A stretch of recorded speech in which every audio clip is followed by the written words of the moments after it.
会门清贵，紫衣泉下，请诸位见我折桂登天路。我叫魏逆生，本是现代社科院最年轻的学部委员候选人，穿越成魏家赴宴凶泽的灾星。活人憎恶我，死人却在给我铺路。我不认命，斩杀恶奴，列子扬名。过继魏氏大房与二房分宗，成京都魏氏，拜前首辅冯衍为师，均附赏赐银鱼带、玉印。这一次，我势必好好争一争这科举的路。臣闻治治之本在于立廉而俗厚，故成员必先肃立志，处法莫若重农桑。还行，多谢老师。我只说你前面写得好。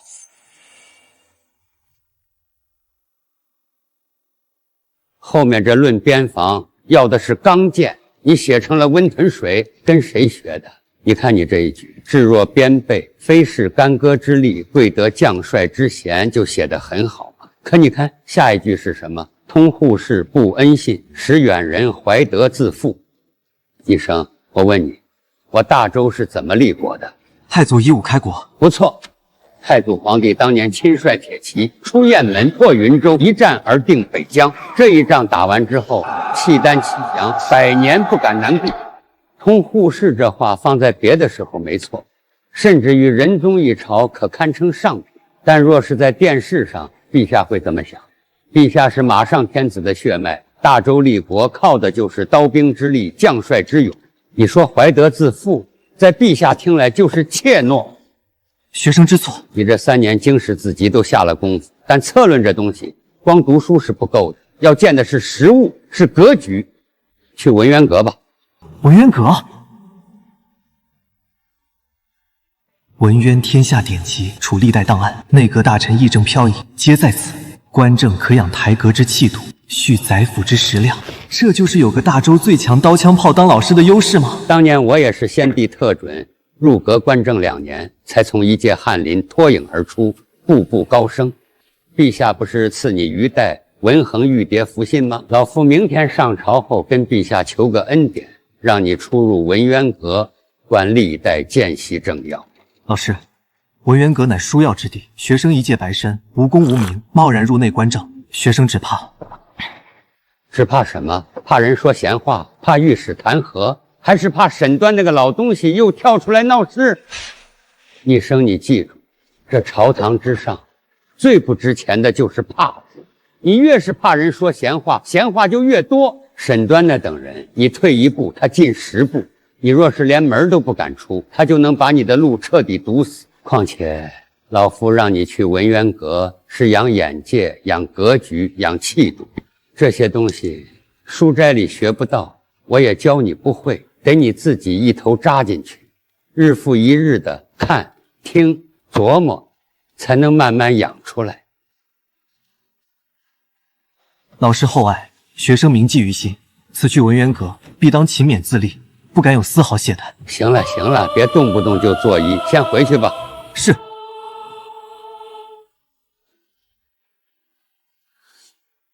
慢着，你去了文渊阁就好好观政，好好读书，别的事儿收一点。什么事啊？福娘这段时间也该去宫里陪鲁阳公主，不在府上。你别指望能在文渊阁里碰到她。老师，学生怎会……老夫把话说在前头，你入阁观政是正经事儿，别的心思都给老夫收起来。等你能考上进士，入了朝堂，到时候再说。学生谨记老师的教诲，一定好好观政，好好读书，争取早日考上进士，不负老师厚望。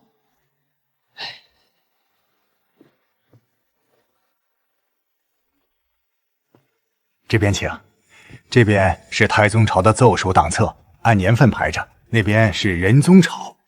这些都是……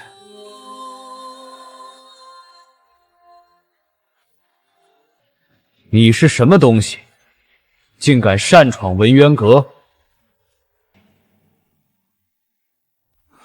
玉带、锦袍、银冠、通身的气派，不是寻常官宦子弟能有的穿戴。学生为逆生入阁观政，阁下也是吗？文渊阁与我想进就进，因为我姓姜。姓姜，大周的国姓，这是位皇子。宁世子，东西若取完了，就请离去吧。宁世子，宁王姜昭。宁王姜昭是当今陛下五叔，就藩西安府，负责陕西、宁夏和甘肃一带防务，防范的是西边的向导人。可向导人突袭大周、甘肃3州，而这位宁王非但没有组织兵力反击，倒是吓得从西安府一路南跑至汉中府，导致甘肃沦陷，百姓惨遭屠戮。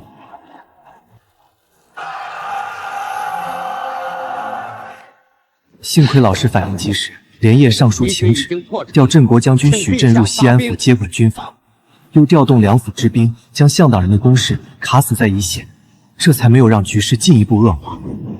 一个戴罪之身的藩王世子，凭什么在文渊阁里颐指气使，开口闭口我姓姜？我可是宁王世子，谁用得着你一个小小典籍给我台阶？李典籍，文渊阁什么时候阿猫阿狗也能进了？宁世子说的是，只是学生今日进文渊阁，不是凭自己的本事，也不是凭谁的面子，而是凭陛下手谕。凭什么？你一介白身，凭什么？就凭陛下亲口恩准，冯公举荐。至于宁世子方才说的阿猫阿狗，是在说陛下看走了眼，还是在说冯公见错了人？宁世子，这是冯公弟子魏世子魏逆生。哼，魏逆生，冯衍的弟子是吧？真是冤家路窄啊！我早晚会跟你算今天的账。哼！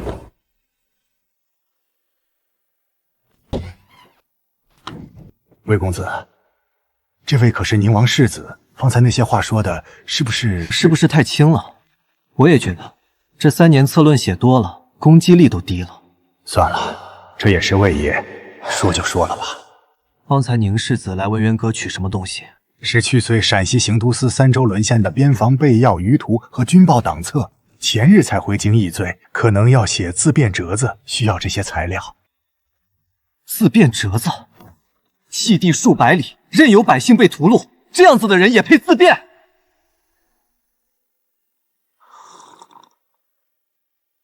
你底子扎实，只要策论这一关过了，问题不大。老夫替你压了3个方向。哪3个？第一，边防。去年向党人连线陕西行都司3州，陛下虽然压着没让御史台继续弹劾宁王，但因为邱维是朝廷伦才大典，所以搁着没有议宁王之罪。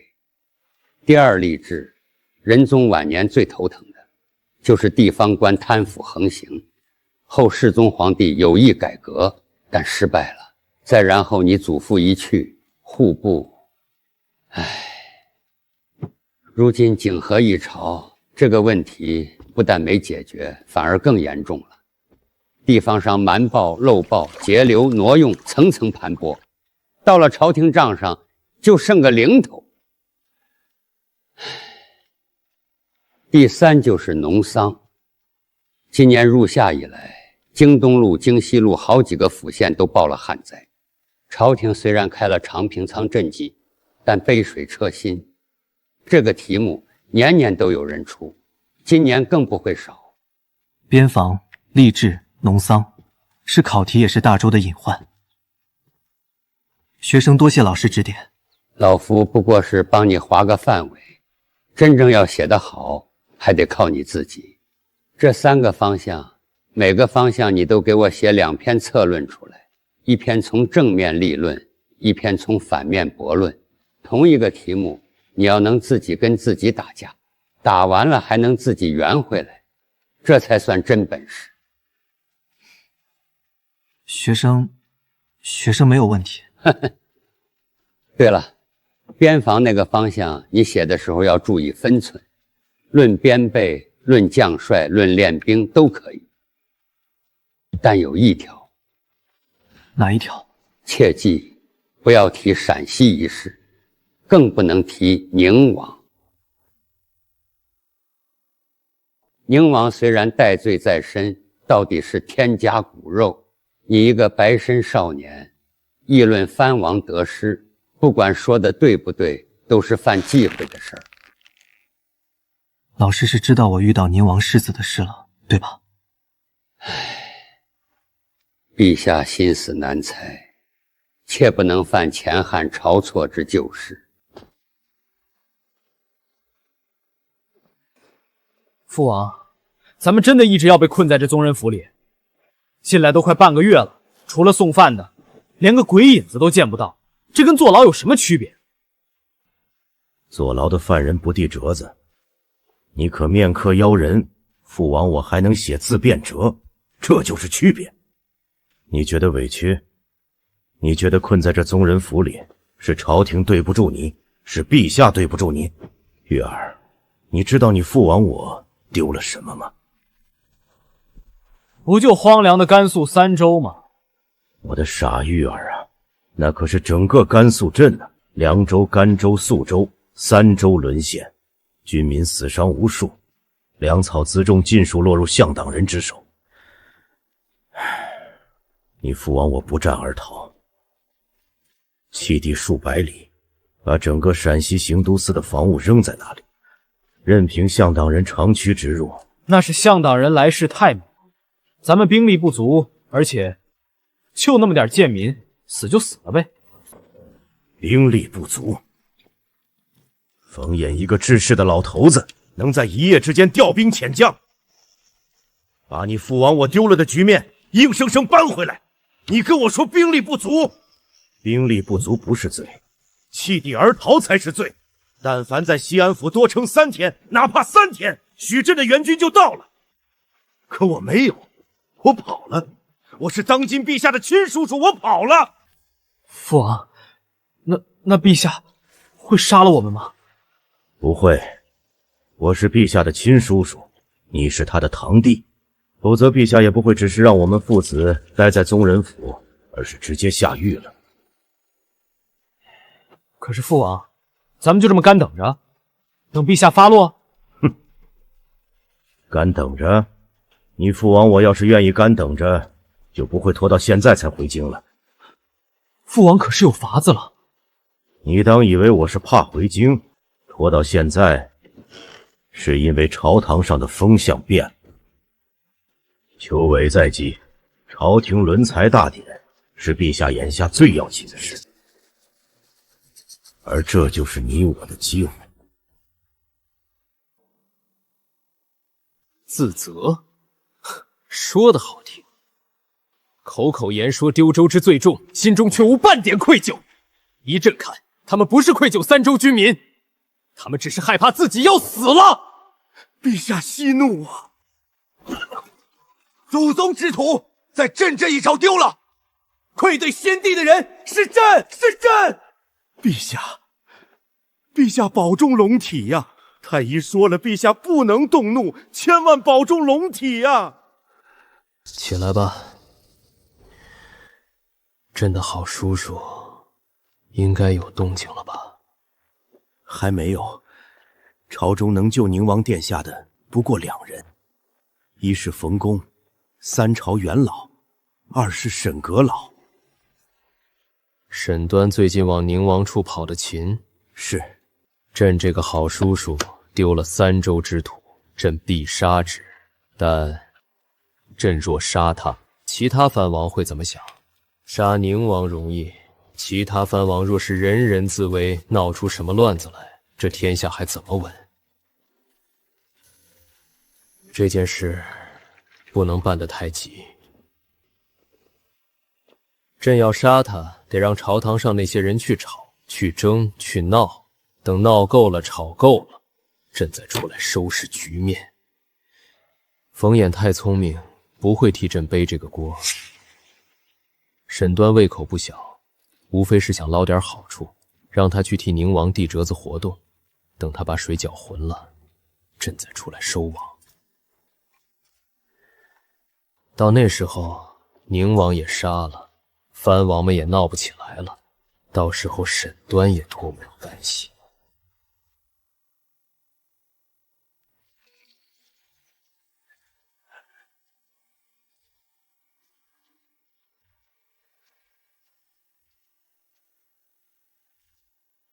世子来我府上，可是有什么事？我在你门口站了3天，你会不知道我来做什么？沈阁老，父王困于宗人府，我为人子，不忍见父王忧愤成疾，斗胆来求阁老。阁老若能救我父王于危难，宁王府上下必铭记大恩。宁王不战而逃，任由百姓惨遭屠戮。老夫是当朝首辅，领天子俸禄。若是帮他开脱，对得起那些死在凉州城下的将士吗？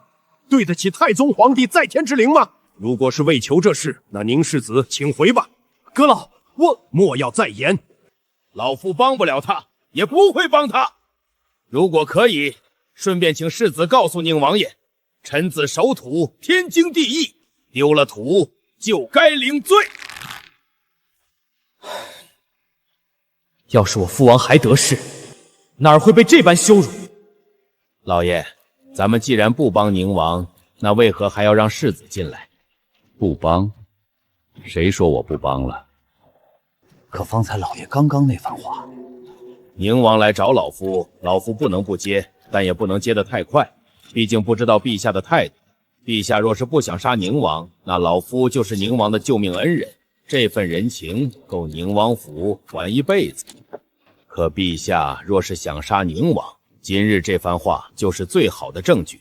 到时候陛下问起来，老夫站得住脚，谁也说不出半个不字。明日早朝，老夫会去找王成那个老太监打听打听消息，他要是肯透个口风，老夫就知道这步棋该怎么走了。老爷高明。秋闱没几日了，我的一孙子准备的如何了？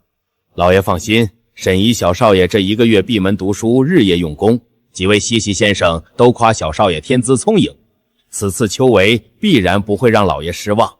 哼，冯衍的弟子跟他同科，若是没考过对方，剁了我的脸面，那就跟他父亲一样，滚回桂林府。我沈端不缺嫡孙。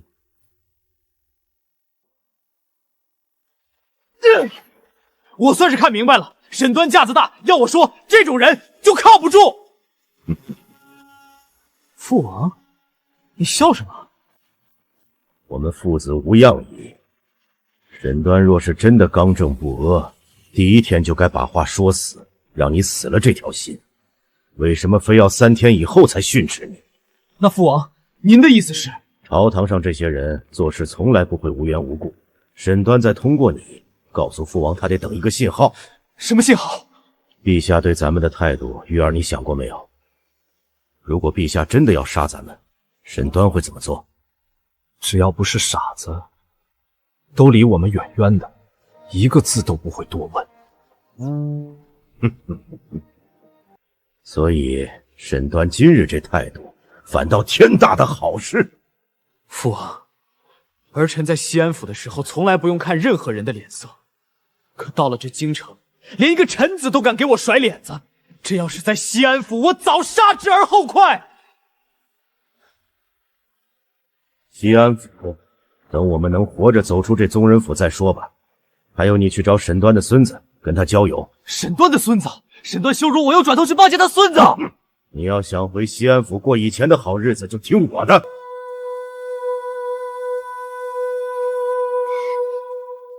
魏伯，天气冷，就别在门口等我了。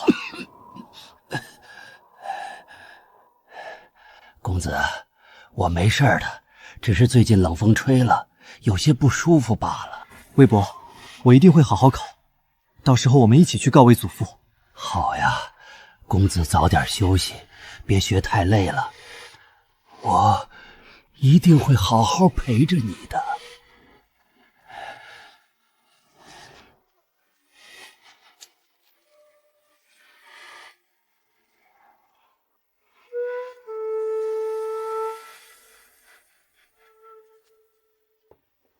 王公公，宗人府那边陛下可有什么吩咐？我虽不便多问，但若有什么要办的，也好早些预备着。哼，宁王殿下的事，陛下心里自然有数，但阁老也知道，陛下这个人最重骨肉亲情，添加血脉，打断骨头还连着筋呢。是，陛下仁厚，自然不会太冷。不过，陛下心里那口气一时半会儿消不了。甘肃三州这事儿，总得有个交代。那依王公公之见，我这边该怎么预备？陛下最不喜的就是底下人替他做主，该做什么，不该做什么，陛下自然会让人知道。阁老是聪明人，该明白奴婢的意思。多谢王公公指点。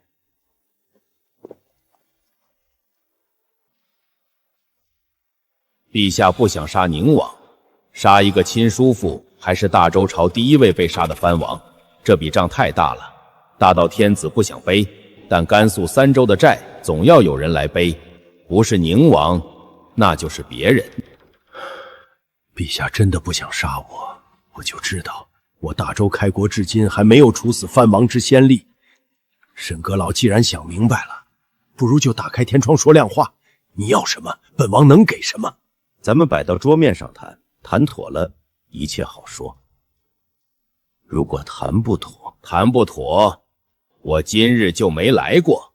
行，陛下不想杀王爷，但甘肃三州总要有人担罪，这个人不能是王爷，那就得有一个替罪羊。沈阁老直言即可，你要我怎么做？首先你要去拜见大长公主。姑母？没错，大长公主是太宗皇帝最小的女儿，在宗宿中辈分极高，平日里不轻易开口，但一开口，连陛下多多少少要给3分面子。然后呢？而第二件事就是我沈端一个人分量不够，你必须把冯衍拉进来。冯公，沈阁老，你比本王清楚，冯公骨头硬得很，宗亲藩王的事儿他从来不肯沾边。当年仁宗朝时，楚王案闹得那么大，满朝文武都卷进去了，唯独冯公一人独清。你让他掺和这件事儿，他不可能答应。王爷，同朝为官，有时候行不行，由不得他冯衍。李元贞，陕西巡抚李元贞，他可是冯衍的门生，本王咬他就是跟冯党开战。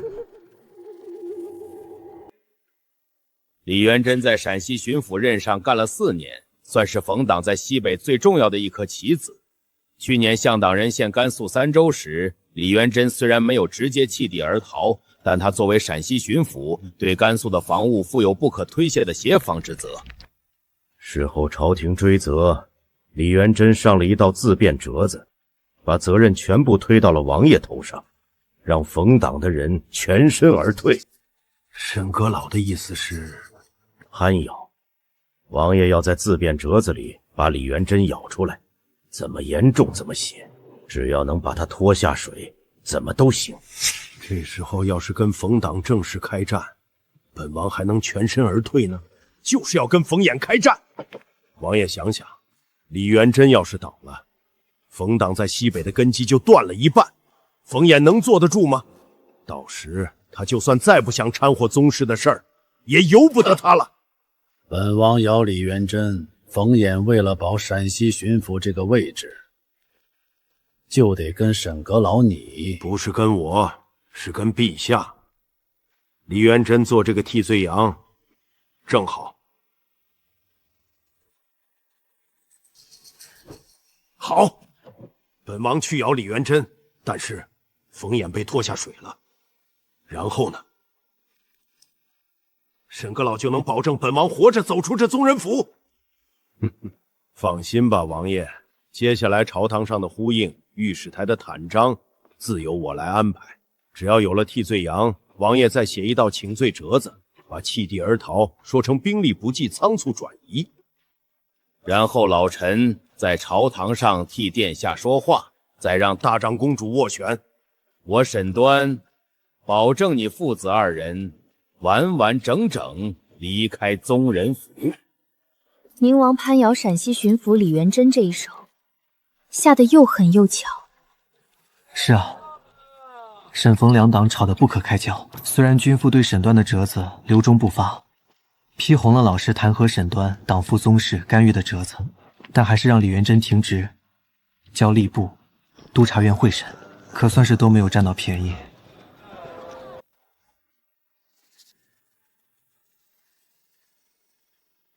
这是哪家的姑娘？长得真不错。公子，前面有家铺子的酥油鲍螺做得极好，要不要买几个？魏伯近日咳得厉害，这酥油润肺。买。近来冯公与门生议事，文渊阁乌烟瘴气，既然两边都去不得，公子不如就当考前放松了。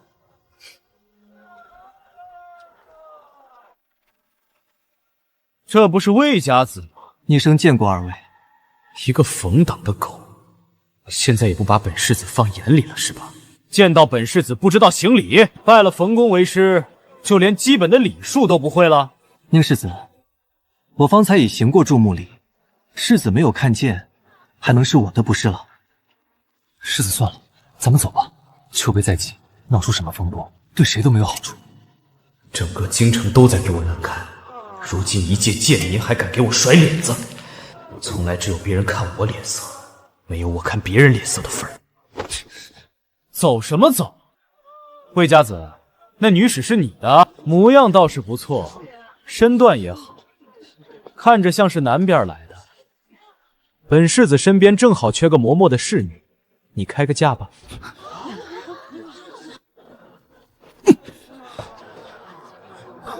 世子，这是京都，不是西安府，你这样做不合适。不合适？沈兄，本世子出钱买币，银货两起，有什么不合适的？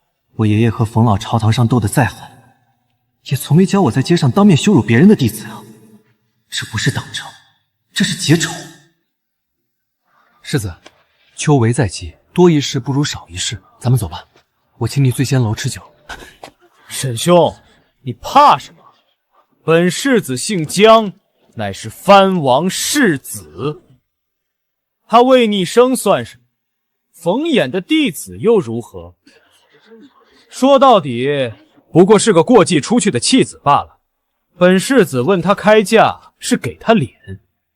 他若识趣，若我不识趣呢？你说什么？这里可不是文渊阁，你手里更没有陛下手印。你再说一遍！我说，若不识趣呢？你耳聋吗？小畜生还敢骂我！本世子要的人就没有得不到的。我少爷可是冯衍的弟子，是京都的列子，你们敢？公子救了！放开！公子！没事的，小美人。等本世子宠幸你几天，你就舍不得回去了。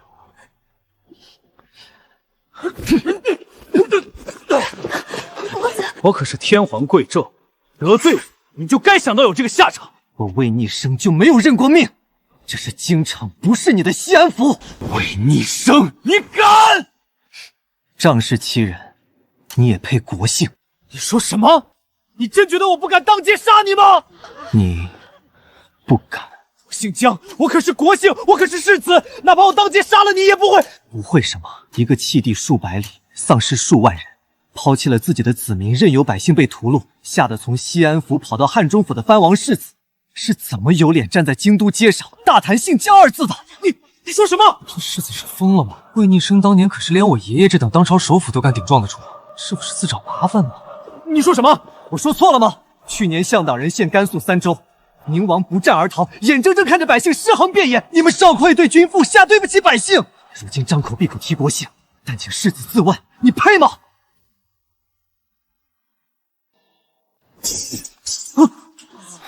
你一个过继出去的弃子，要不是冯衍，你也配在我面前张狂？我今天就告诉你了，别说当街打你，我就是今天当街杀了你，你又能如何？告到京兆尹，京兆尹敢揭宁王府的状子，告到宗人府，宗人府里坐着的是我江家的长辈。疯了！秋闱在即，这里可是京都应天府考场所在，多少学子看着这个疯子，怪不得你们弃地而逃。我大周太祖皇帝起兵扫六合，征战10年，方有今日之山河。太宗文皇帝重开科举，广兴文教，天下寒士时有出头之日。世宗坐镇辽东，3次将契丹拦在国门之外。当今陛下更是一代明君，大周开国100余年，从无一寸疆土因未战而弃，从无一城百姓因逃遁而失。3座城池，数万士卒战死沙场，百姓妇孺陷于虏尘，你们父子竟不战自退！可如今满应天府学子在此，他们笔下之风比历任更甚，比向党更为可畏。所以，宁世子这一次跑不跑？世子身上这件锦衣，够凉州城下一个阵亡士卒的抚恤吗？头上这顶金冠，够甘州城外一个被掳妇人赎金吗？所以，我还是要重新斗胆，请世子自问，这国姓，你配吗？给我杀了他！给我杀了他！给我住手！你疯了吗？现在是什么时机？你想死，别拉上我！世子，走，快走！韦逆生，你等着！你给本世子等着！本世子不会放过你的！列子大义，列子大义，宁在雨中高歌死，绝不尽人阶下火。公子，咱们回去吧。知道老夫为什么叫你来？知道西街跟宁世子的事。你呀，老夫问你，你当街说那些话的时候，有没有想过宁王虽然戴罪在身，但到底是天家骨肉？你一介白身说一个藩王世子不配姓江，这话传到陛下耳朵里，陛下会怎么想？老师，其实不用解释了，你今日做的没错。今天是什么套路？我都已经准备投悬梁、锥刺股了。君子可内敛，不可懦弱。宁王世子当街辱你，你若忍了，丢的不是你自己的脸，是老夫的脸，是冯党的脸。朝堂上那些人，别看他们在朝会上吵得凶，下了朝，谁家的子弟在街上被人打了左脸，还把右脸伸过去，谁家的门楣就矮3分。你若是被江玉那小子吓得不敢吭声，明天的朝会上，老夫就弱3分。至于宁王那边，你更不用担心，一个戴罪的藩王世子罢了，他爹的命还在陛下手里攥着，拿什么来寻你的讳喜？学生只是担心会不会影响到老师在朝堂上的事。哼，影响老夫？老夫在朝堂上站了40多年，什么风浪没见过？宁王攀咬李元贞，就以为能把老夫拖下水？哼，他打错了算盘。李元贞的折子是老夫授意的不假，但那折子字字句句都是实话。宁王自己弃地而逃，还想把脏水泼到别人头上，做梦！老师，不过你今日这一闹，倒是帮了老夫一个忙。帮了老师？宁王世子这事儿一闹，朝中那一群不站队的老泥鳅，他会觉得宁王父子到了这个地步还不收敛，可见平日里在西安府是何等跋扈。这种人丢了甘肃3州不冤。老师，那好了，别在那儿揣摩老夫的心思了。今日叫你来，不是要训你，也不是要夸你。过几日就是秋闱了。老夫被沈端那厮拖在朝堂上，难得今晚有点空闲，自然是要嘱咐你几句。老师请讲。稳中求进。秋闱3场，你经义底子扎实，唯独策论，老夫一直不太放心。科考策论说到底是写给考官看的，而考官是什么人？学生不知，还请老师解惑。他们是朝廷命官，是在官场上摸爬滚打了几十年的老油条。你写的再好再有理，若是锋芒太露，让人觉得你这个人不好驾驭，他就不敢给你高分。考官选的不是文章，是人。他把你的卷子批成优等，你日后入了朝堂，就是他的门生，他的脸面。可若选了个刺头进来，3天2头跟人吵架，上府弹劾他人，你总不能效仿你魏氏先祖魏征吧？其实也不是不行。稳扎稳打，别想着出奇制胜，只需把你平日所学老老实实写出来，这就够了。这也是我赐你这4字的寓意。学生记下了。哈哈哈，行了，别绷着个脸。老夫叫你来，除了嘱咐你几句，还想夸你2句。老师要夸我？你这2年进步很大。老夫当初收你的时候，心里其实是有些打鼓的。但这2年看下来，你比老夫想的要沉稳得多，也争气得多。文渊阁观政这段时间，李典吉跟老夫说了好几次，你每日卯时到，申时才走，从不偷懒，从不懈怠。那些党册上密密麻麻的批注，条理清晰，见解独到，不像一个尚未籍贯的孩子写的。老夫在朝堂上这些年，见过太多天资聪颖年轻人，但能走远的，从来不是最聪明的那一个，而是最能沉得住气的那一个。老师原来一直都在看着我。秋闱在即，你现在最重要的事儿是把乡试考好，其他的都等考完了再说。学生谨记老师教诲。行了行了，天不早了，回去好好歇息，别熬夜看书了。临阵磨枪没什么用。是。一生。老师，别太急，别急着挑起太重胆子，别给自己太多的压力，好好考。老夫能等到你高中。是的，老师。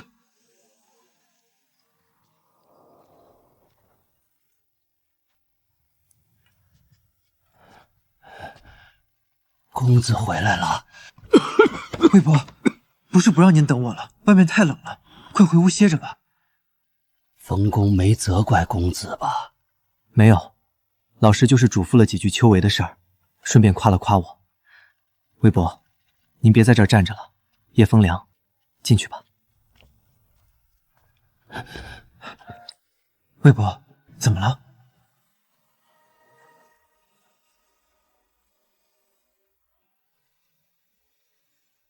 公子终于有自己的家了。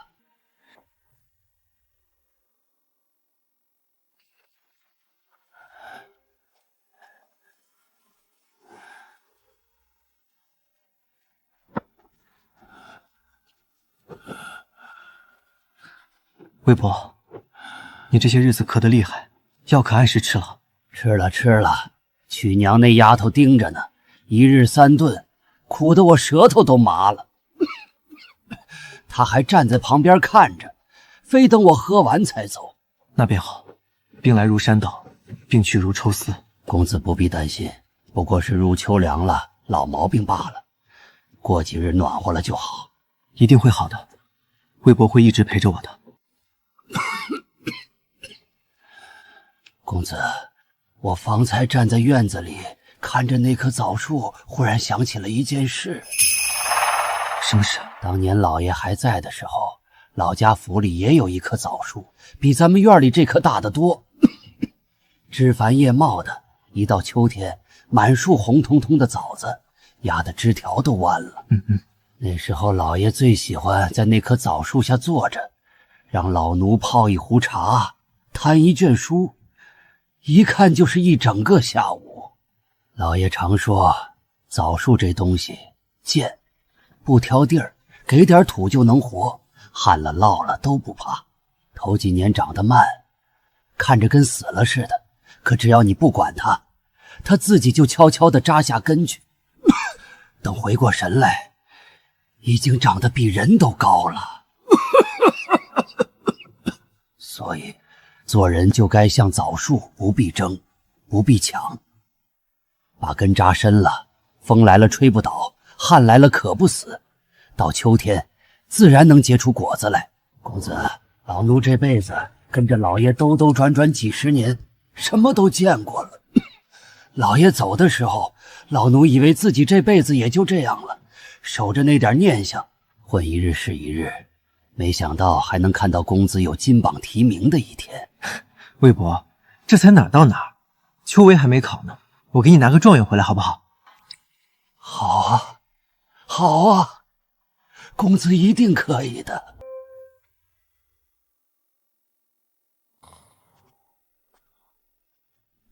公子，嘘，魏博睡着了。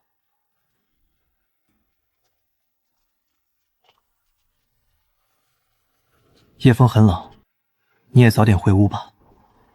公子，那个……怎么了？公子，魏博这些日子瘦了许多。明日我求老师出面，请宫里太医来看看。你平时多看着点他，别让他吹风了。好。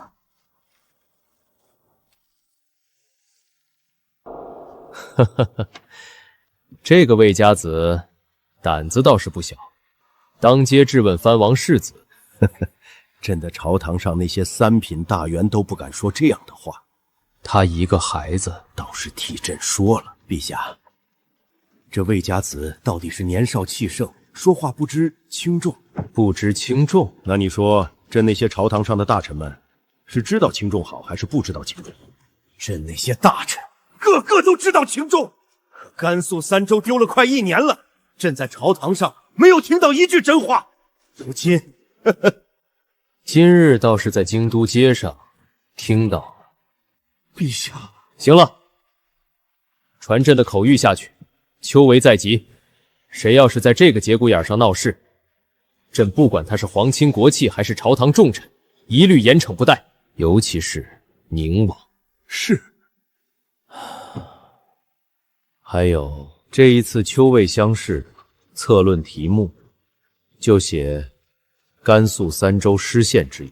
陛下，学子议论藩王边政，这是不是不合？朕有仁宗之心，写得好不好，自有评判。去吧。几曾着眼看侯王，这可是朕专门为你出的考题。如今君父倒要看看，你是真不看侯王，还是只在词里说说。考场里要用的笔墨、干粮和几件换洗衣物都齐了。你快一点，等一下乡试赶不上了。你怎么这会儿才出来？我可等了好一会儿了。哦，我们的才女也要去考试吗？是阿公让我来的。阿公说你的马车太旧了，怕耽误了考试，还说老师还说让你带这么大一个食盒。你管我带什么？反正是阿公让带的，你爱吃不吃。公子，别惹冯姑娘了，时辰不早了，该出发了。魏博呢？这个日子他应该最兴奋才对。魏博，魏博，我出发了。好。医生再不走，你就赶不上了。来了。老爷，魏安这一次不能陪你去考秋闱了。家主，这孩子是老爷的希望，你要是想饿死他，那我就闹到京都人尽皆知。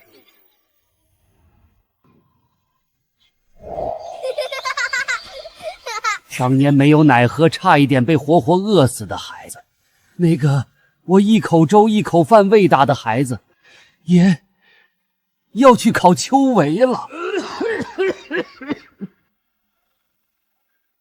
老爷，你的嫡孙长大了，他要去考秋闱了，他要去考进士了。他跟你当年一样，他是有才的，他比老爷你还强的。要我付出什么我都愿意。老爷，求你保佑他，保佑他考中，保佑他平安，求你保佑他前程似锦。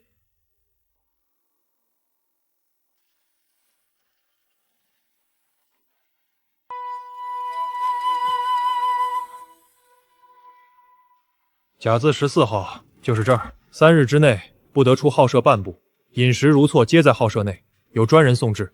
试卷写完后封好，放在案上，待收卷官来收。不得喧哗，不得交头接耳，不得传递纸条，违者取消考试资格，逐出贡院。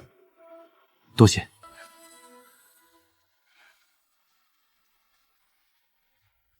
景和10年7月15 5时3刻，京都应天府丘为乡试落笔开考。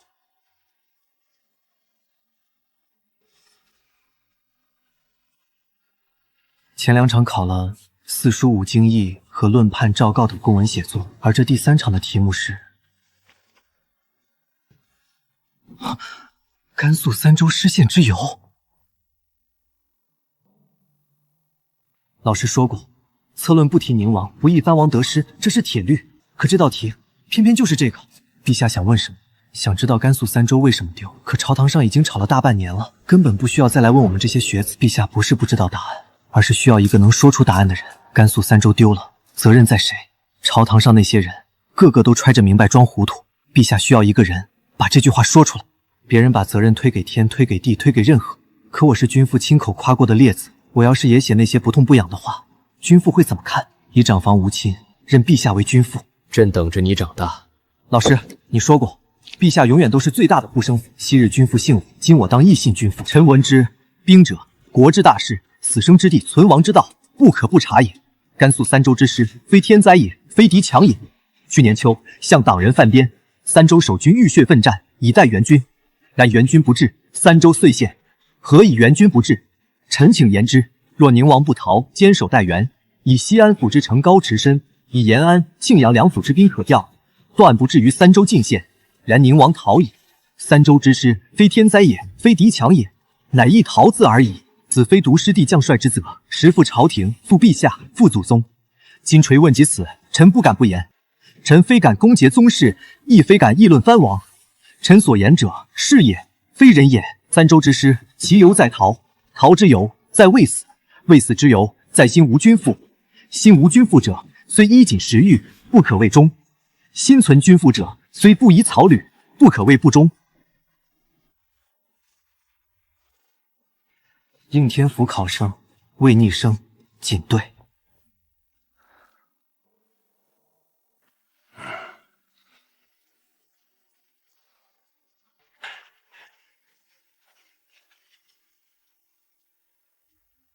王公公，这么热的天，怎么亲自来了？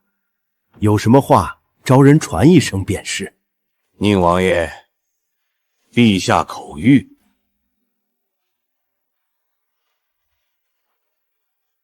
陛下说，叔叔近日在宗人府中，身子可还康健？臣身子尚可，劳陛下挂念。陛下又说了，叔叔既然身子康健，就该好好将养。宗人府虽然简陋，但胜在清静，就适合养病。陛下在警告我，不要折腾，不要闹事。臣遵旨。陛下还说，前几日叔叔递上来的那道自辩折子，朕看过了。折子写的倒是详尽，只是有些地方，朕觉得不太妥当。陛下说，甘肃3州的事，该是谁的责，就是谁的责。攀扯别人，不能替自己开脱。叔叔若是觉得自己有委屈，尽可以明说；若是没有委屈，就不必在折子里写那些弯弯绕绕的东西。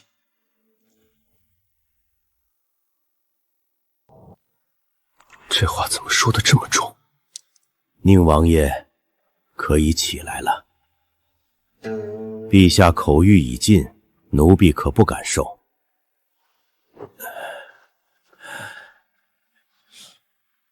公公不必如此，奴婢私下跟王爷说，添加骨肉，打断骨头连着筋，但亲情归亲情，国法归国法，甘肃三州的事总得有个交代。陛下给王爷时间，王爷也要体谅陛下的难处。陛下口谕就这些，王爷好自为之。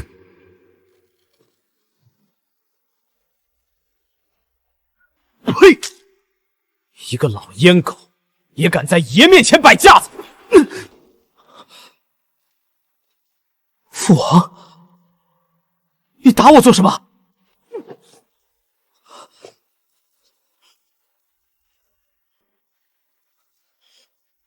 父王！父王，你疯了吗？儿子做错了什么？你要这样？你还问为什么？我的儿啊，你知不知道你干了什么？我干了什么？不过就是在街上说了几句话嘛。魏家那孽种敢当着满街的人辱骂咱们父子，儿子不能杀他，难道连嘴都不能还吗？还嘴？你那是往火坑里跳！你以为你是在跟一个魏家子吵架？你以为你是在维护自己的颜面？玉儿，你清醒一点！我清醒得很，他不过一低贱子弟罢了。这样子的家伙，在西安府不过是我一取乐虐杀的乐子废物罢了。陛下不是没有罚我们吗？那老阉狗带来的话，也不过是几句训诫罢了，又不会少块肉。不会少块肉。玉儿，你知道今天朝堂上发生了什么吗？儿子不知道。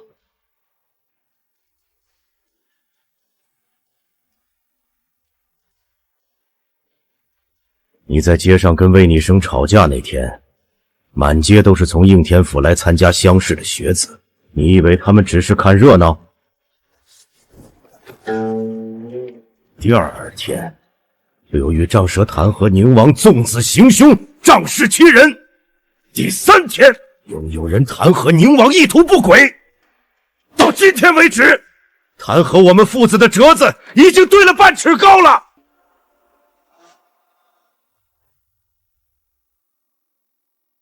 冯衍抓住了这个机会，沈端想替我们说话，可他拿什么说？还想当街杀人？他想替你圆都圆不回来。哼！可我说有错吗？我们本就是天家贵胄，父王你是陛下的亲叔叔，我是他堂弟。你以为天家贵胄4个字是护身符？前唐太宗皇帝杀李建成、李元吉，那更是亲兄弟。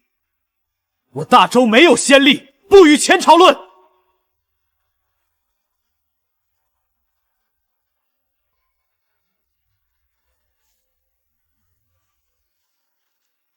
甘肃三州失陷之由，陛下这是何苦呢？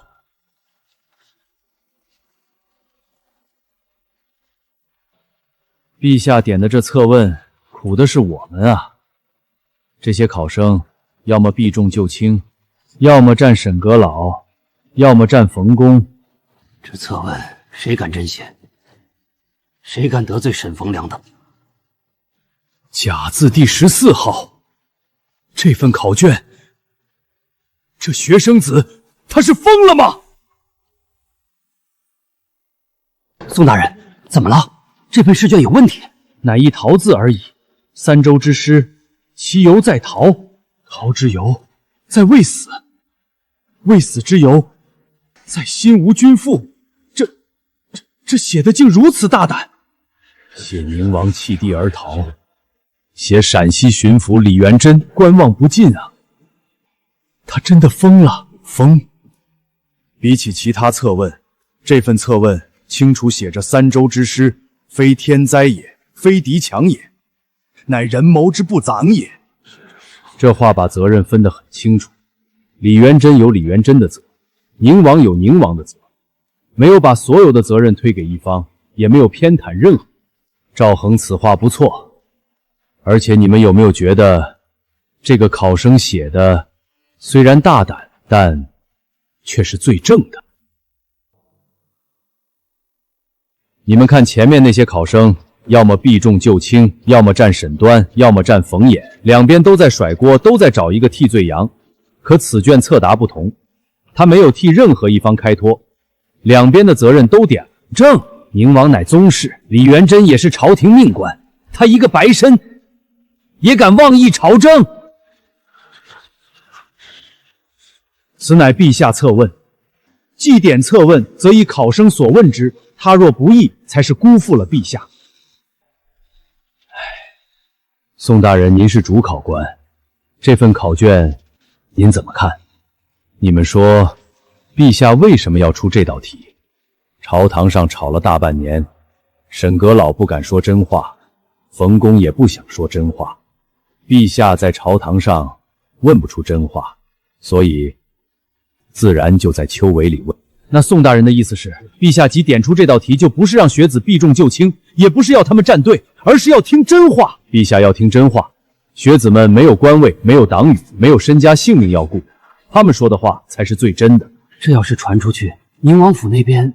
宁王弃地而逃是事实，还不让人说了？此子也是勇气可嘉。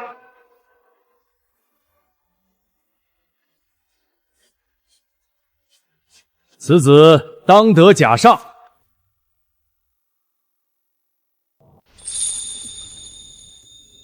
应天府的主考官是宋景，此人如何？宋大人在国子监任过祭酒，学问是好的，为人也方正。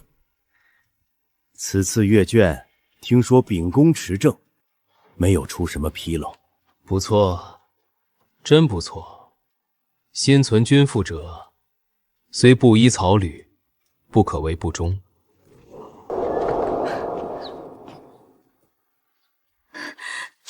公子，怎么了？怎么哭了？魏博他……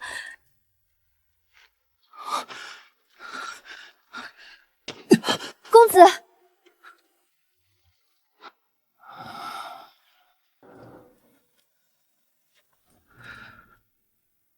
魏博，魏博，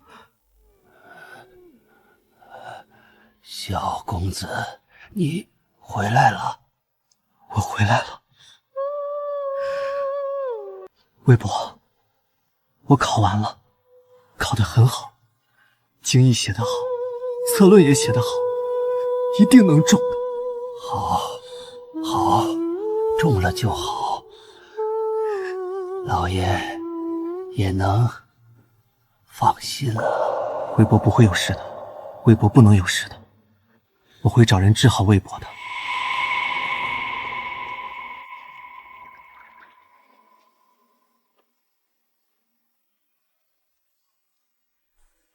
小公子，借一步说话。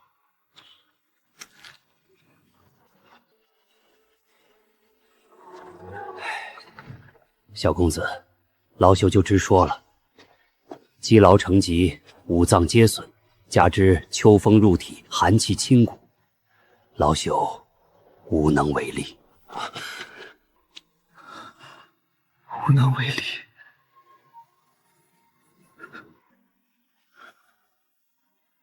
不可能的，太医您再看一看。魏博身体一直很好，他从来没生过大病，怎么可能就……小公子，老朽行医30年，不会看错。这病不是1日2日记下的，是几10年的劳损。他年轻时应该吃过很多苦，受过很多累，身子骨早就亏空了。这些年不过是强撑着，可能是如今这1、2年，他心态微松，加之寒气入体，就像一座空了的老房子，大风一吹，就……积劳成疾，是啊，积劳成疾。魏博年轻时是祖父的书童，走南闯北，吃尽了苦头。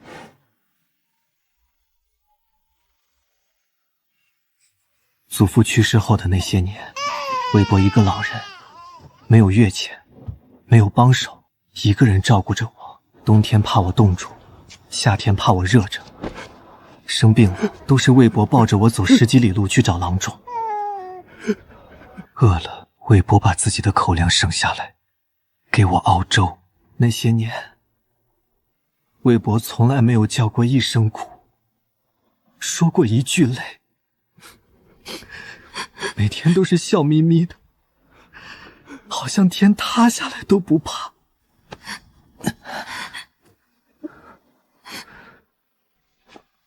原来那些年的苦和累，不是没有，而是您替我扛了。魏博，你为什么不早说？为什么不告诉我？我早该意识到的。考试那3天，平时训我、念着我最多的人，偏偏在那几天一直在教我。公子，公子，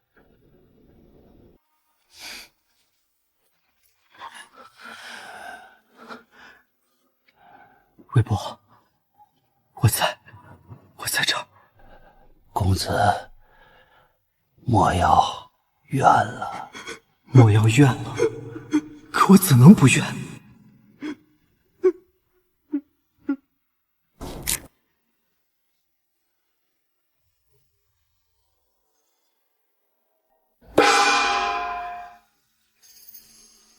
景和10年，应天府乡试放榜。中了！我中了！兄台，你帮我看看，那是不是我的名字？是不是？头名是谁？魏逆生。解元是魏逆生，哪个魏逆生？应天府乡试报喜，京都卫士魏逆生老爷中了景和10年应天府乡试第1名。解元。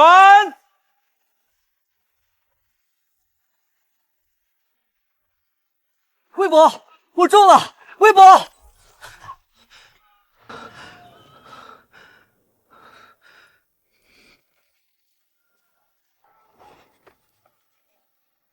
魏博，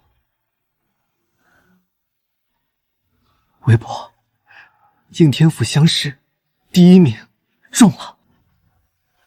公子中了，公子中了！魏博，你别说了，你会好起来的。我让太医再开几副药，你吃了就好了。老爷，我们这一次又被贬了。魏博他，老爷生了，夫人生了，是个带把儿的。谢老爷赐名，以后我也是魏家人了。老爷，我会照顾好小公子的。小公子说会让我跟以前一样侍奉你，我可以进祠堂了。老爷，小公子中了头名，是头名。老爷，安子来了。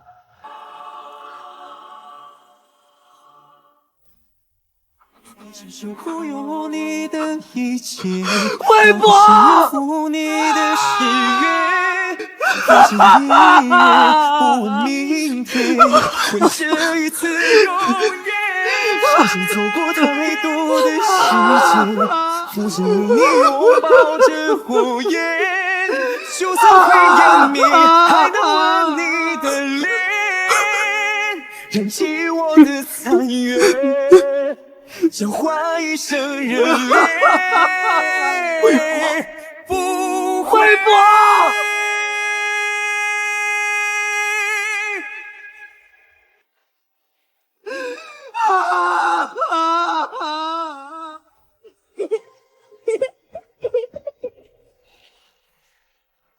少爷出府，如今也是要有师傅的人了。我长大了，可我还没来得及报答。公子，节哀。魏博他最不放心的就是你。你要是哭坏了身子，魏博在天上也不会安心的。从今往后，这世上少了一个真心待我的人。那个一口粥一口饭把我喂大的老人走了。公子，您一整夜没有合眼了，不如先让魏博净了面，换身衣裳吧。魏博生前最爱干净，您知道的。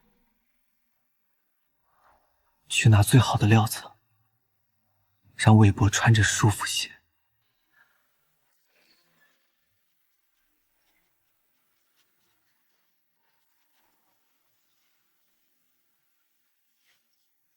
魏博，以后没有人会疼我了。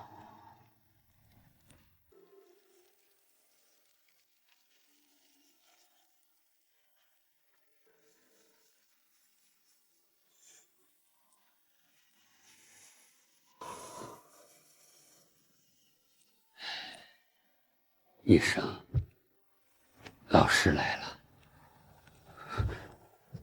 老师，魏安也走了，文月兄，他也去找你了。你打算怎么办？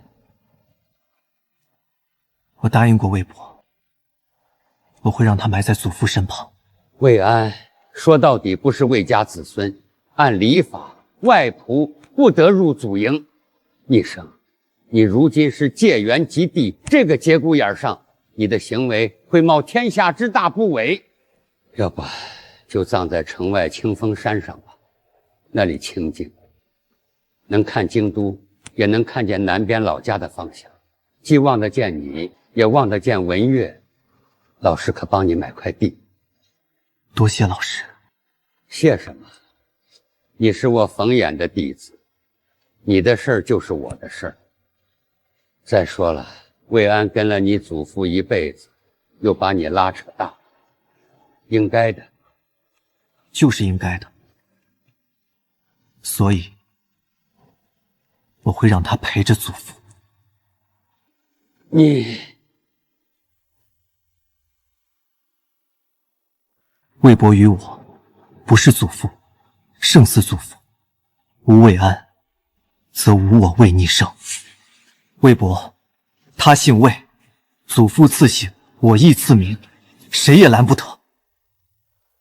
魏征在时，魏安鞍前马后，从没叫过一声苦。魏征去世后，一个老仆抱着襁褓中的婴儿被赶到偏院，一个人将其带大。难道就因为一个仆字，连死后都不能陪在主人身边？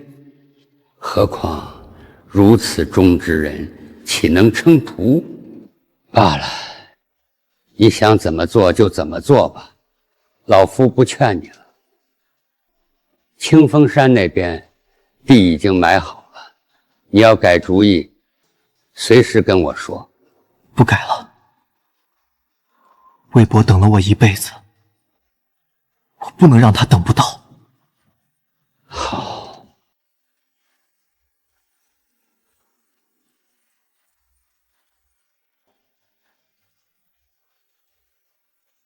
魏安他这辈子值了，但你接下来要面对的就多了，傻孩子。哪怕冒天下之大不韪，哪怕活出一切，我一定让魏博如愿。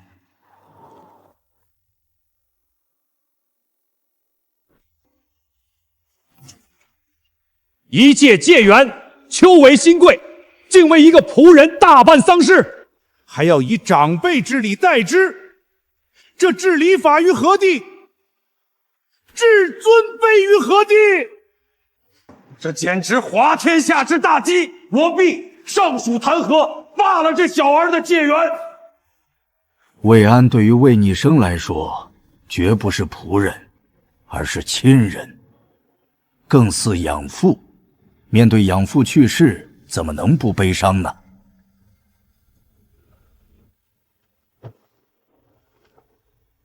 老夫最重礼法，魏逆生此举虽不合礼法，却合乎人情。一个被家族抛弃的孤儿被老仆养大，老仆死了，以长辈之礼葬之，有什么不对？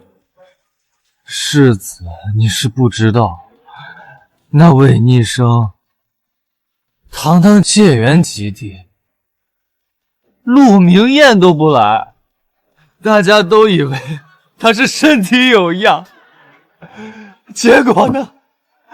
结果是他家一个老仆死了。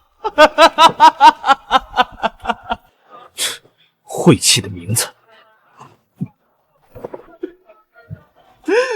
这没出息的玩意儿居然在家守丧，一个仆人，你说可笑不可笑？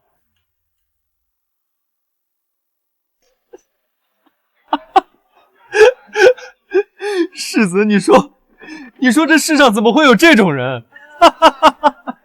一个仆人而已，死了就死了，打发几两银子埋了便是。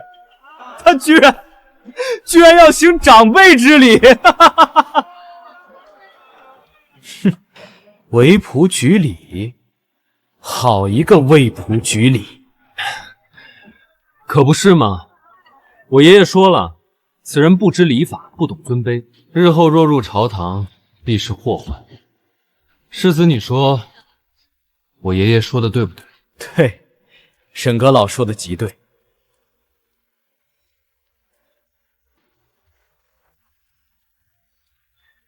想起来有点事，先走一步。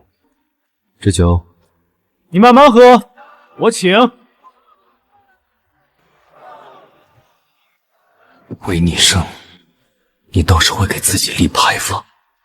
可你知不知道，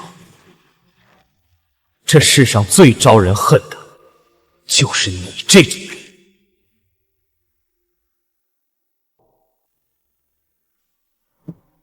魏逆生要为那个老仆行长辈之礼，沈一是这么说，还说魏逆生连陆明彦都没去，就在家里守丧。玉儿，你知道魏逆生为什么要这么做吗？贱，是因为那个老仆是他在这世上唯一的亲人。他从小被赶到偏院，是那个老徒一口粥一口饭把他喂大的。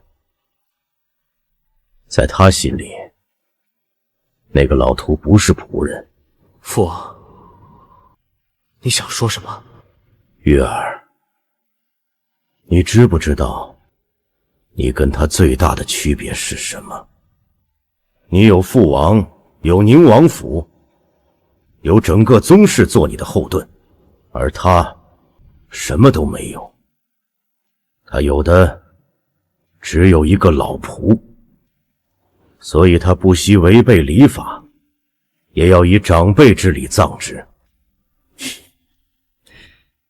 所以父王，你这是在同情那个孽种？同情？我是提醒你，一个什么都没有的人，什么都豁得出去。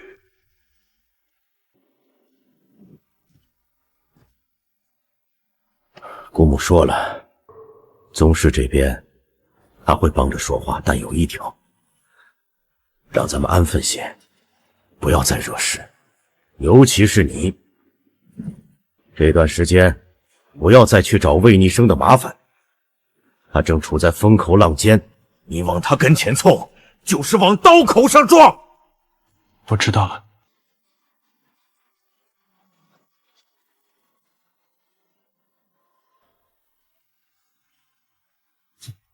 安分？本世子天腾挂贵，本世子就算真往他刀口上撞，难道他敢不收刀吗？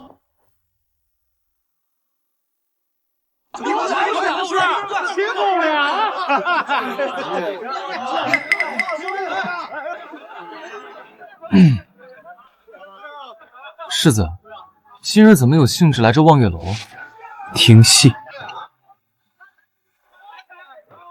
这哪里有戏？你听听唱的多热闹！魏逆生乃朝廷解元，新科第一人，此举置礼法于何处？他凭什么做这个解元？听说他连陆明宴都没去，就窝在家里给那个老仆守丧。陆明宴是什么？是秋闱赐宴，是朝廷体面，沽名钓誉罢了。这种人也配做解元？世子，这些人吵归吵，也不过是嘴上说说罢了。魏家子的解元是朝廷点的，考官定的，其实他们说罢就能罢了。嘴上说说，沈兄，你可知道，那可是这世上最厉害的东西。一开始我也不知道，但那日那魏家孽子却亲手教了我。所以是什么？不是刀，不是枪，是嘴。满应天府学子提笔如刀。沈兄，你想想，魏逆生为仆局里这件事为什么能吵得这么大？因为不合礼法。不合礼法的人多了去了，怎么偏就他吵得最凶？为什么？为什么？因为他太招摇了。解元及第头名第一，陆明宴都不去，在家给一个老仆守丧。他越是这样，就越招人恨。那些没考中的学子心里头憋着火呢，他们寒窗苦读10年，一朝落底，连个举人都没捞着。魏逆生倒好，不但中了头名，还摆出一副功名与我如浮云的架势。你说这些人心里过得去？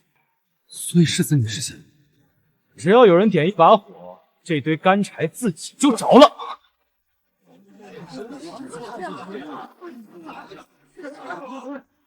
魏逆生为仆局里，是礼法入无物，就该罢免他的解元。对，他不配。解元及第，乃朝廷伦才大典之魁首，当为天下士子表率。他这般行事，岂不是带坏了风气？我们应该联名上书，请朝廷罢免他的解元。诸位冷静些，魏逆生为仆局里，虽有违礼法，却合乎人情。朝廷若因此罢免他的解元，岂不是寒了天下士子的心？什么合乎人情？礼法就是礼法。今日他可以为仆局里，明日是不是可以为奴匹马？后天是不是可以为婢守孝？纲常伦理还要不要了？世子，这就是你说的谢。火候差不多了。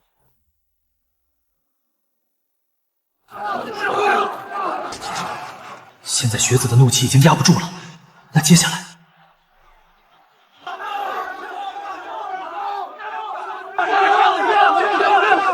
诸位同窗肃静，自己人推搡成何体统？大家心中的怒火我明白。诸位，光在这里吵有什么用？有胆量的跟我去魏府，我们当面问问他，凭什么一个解元连陆明宴都不去，在家给一个仆人守丧？他若是答得上来，我们服他；他若是答不上来，我们就请朝廷罢免他的解元，罢免他的解元，罢免他的解元，罢免他的解元，罢免他的解元，罢免他的解元，罢免他的解元。走，去魏府。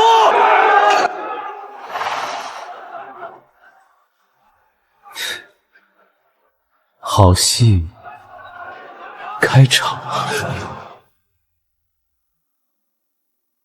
你们是什么人？你们不能硬闯！什么魏府不魏府？我们来见魏解元，让他出来。对，让他出来，给我们一个说法。曲娘，进礼物。公子，可是没事的。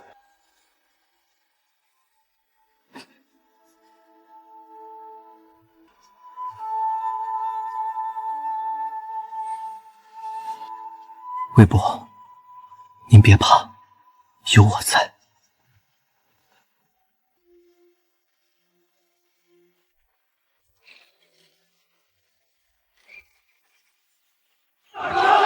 诸位请回，我家公子正在守丧，不见客。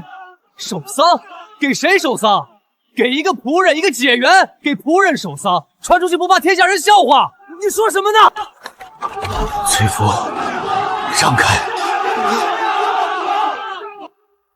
魏逆生，如今这些学子恨不得撕了的事，你会逃吗？诸位来我魏府，有何贵干？魏逆生，我等今日来是想问你一句话，请说。你身为朝廷解元新科第一人，连路明宴都不去，却在家为一个仆人守丧，你眼里还有没有朝廷？还有没有礼法？还有没有尊卑？你配做解元吗？对，你配做解元吗？沽名钓誉，不知礼法，罢免他的解元。对，沽名钓誉，不知礼法，罢免他的解元，罢免他的解元，罢免他的解元。诸位说我不配做解元，那我想请问诸位，解元的标准是什么？秋闱3场，我场场嘉等，考官批阅，解元及第是朝廷所点，不是我魏逆生自封的。诸位若觉得我不配，尽可以去找考官，去找朝廷，去上诉陛下。若能说得考官改判，说得朝廷收回成命，我魏逆生无话可说。可诸位今日来我魏府，不是来论文章经义，而是来论我家的丧事。我魏逆生为谁守丧？以合理葬之，与诸位何干？与解元何干？魏逆生这么如此难缠。你是解元，是天下士子的表率，你为仆举礼，置立法于不顾，岂不是带坏了风气？带坏风气？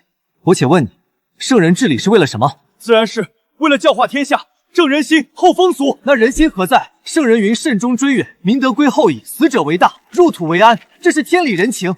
我魏逆生为养育之恩守丧，何错之有？诸位说我沽名钓誉，那我倒要问问诸位，你们今日聚众而来，堵在我魏府门前，这是为了礼法，还是为了自己那点见不得人的心思？你血口喷人！我等一片公心，为礼法而来，为纲常而来，岂容你如此污蔑？公心？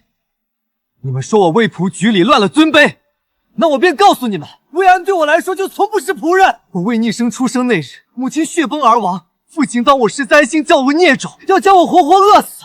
我那时不过是一个出生的婴孩，连哭都哭不出声来。是魏安，是他抱着祖父牌位直闯正堂，跪于我生父的面前，用祖父的遗愿，这才换回我的一条命啊！好一副伶牙俐齿。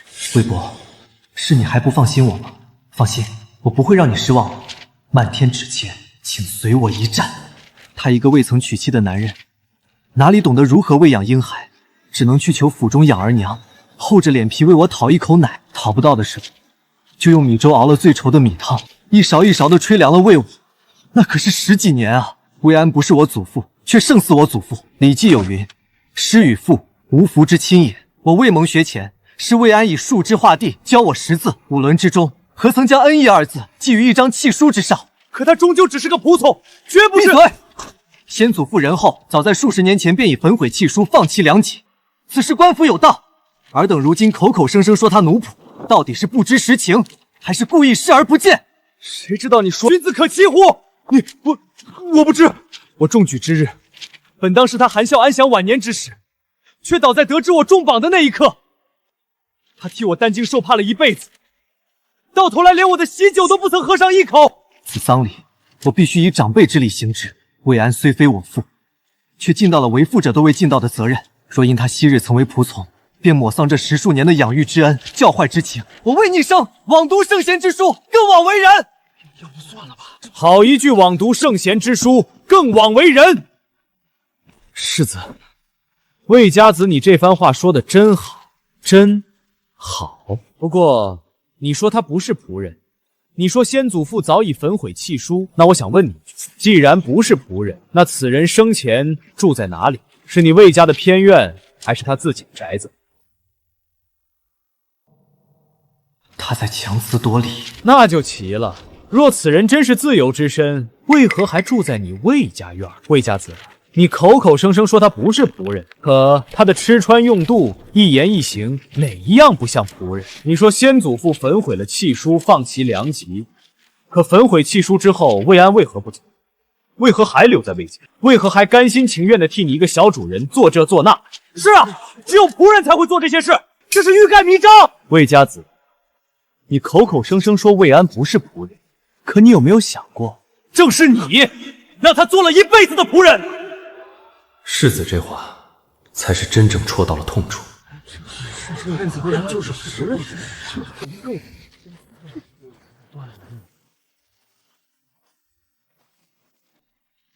世子说的对，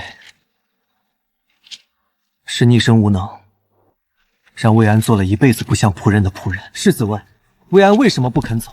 先祖父焚毁契书那日，魏安正是壮年，有手有脚，识文断字。他若离开魏家，凭他的本事，到哪里不能谋一份生计？安静待在魏家，不救我，亦能容养一辈子。可他没有这么做。世子，你说这是为什么？因为他放心不下我。世子方才所说，倒过来说也未尝不可。魏伯不是因为仆人的身份才照顾我，反而他是因为照顾我，才甘心顶着仆人的身份。世子自幼锦衣玉食，想来不曾见过这样的人。好口才。可你说了这么多，还是没有回答我的问题。往日种种这些事，难道不是一个仆人才做的事？他做了仆人的事，难道就不是仆人的身份了吗？世子问得好，那我也问世子一句：母亲为孩子缝补衣裳，是仆人的事吗？这些事本不是仆人的事，是亲人的事，是恩人的事。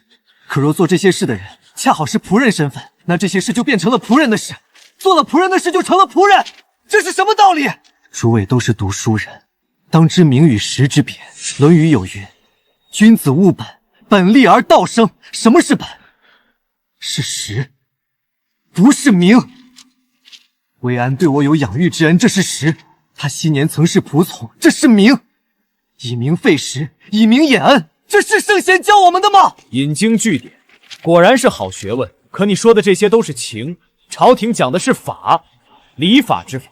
你以情废法，便是乱了规矩。今日你为养恩可以违礼，明日他为私情可以枉法，后日天下人人都拿情字当借口，纲常伦理还要不要了？世子说的对，法不可废礼，礼不可乱。那世子可知《礼记·曲礼》中还有一句话，叫礼不下庶人，刑不上大夫。你拿这话来辩，礼不下庶人，是说庶人忙于生计，不择其备礼，并非说庶人可以无礼。世子博学，自然知道这句话的著书。可我要说的不是这个，我要说的是，礼是有等差的。父在为母服7年，这是礼；庶人为天子服其衰3月，这也是礼。礼从来不是一刀切的东西，它因人而异，因事而异，因情而异。孟子云：行不避果，为义所在，适宜的、恰当、合乎情理的，就是义。我为魏安行长辈之礼，宜不宜？宜。他养我教我10余年，恩同祖父，我以祖父之礼报之，天经地义。世子说这是违礼，那我请问世子，若是你宁王府中有一个老奴，自幼将你养大，替你挡过刀，救过你的命，他死了，你以什么礼葬之？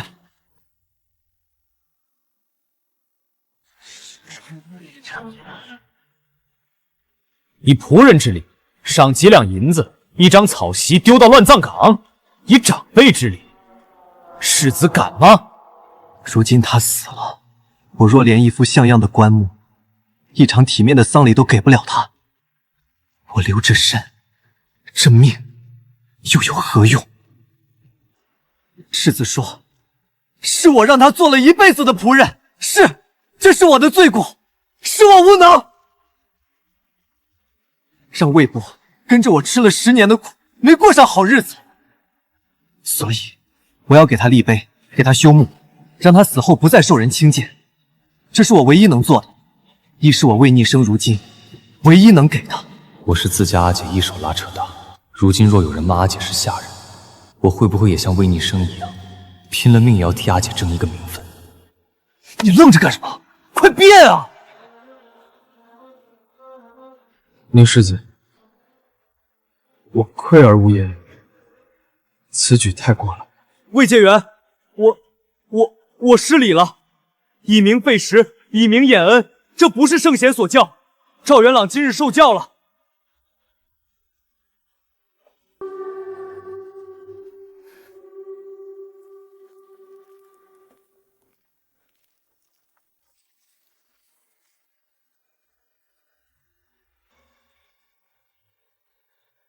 宁世子，你擅闯我魏家灵堂，是否过于无礼了吧？魏逆生，你今日这番话，说的本世子带来的学子哑口无言，好不威风。可你千不该万不该，不该拿本世子来比。萧玉，你说什么？若是我宁王府中的老仆，呵呵呵，你一个魏家弃子也配与本世子相提并论？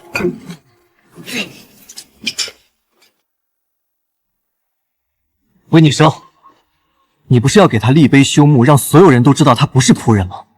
本世子今日就告诉你，他就是一个仆，一个卑贱的仆。你给他立再高的碑，得再大的名，也改不了他是个仆的事实。你住手！魏博，魏博，你们都只是下等贱民，有什么资格跟本世子比较？江玉，你再说一遍，这眼神怎么回事？他好像真的杀过人。我是宁王世子，是宗室贵胄，岂能在这些人面前露怯？再说10遍也是一样。魏安乃仆者，卑贱之躯。你魏逆生今日为他行此大礼，就是乱礼。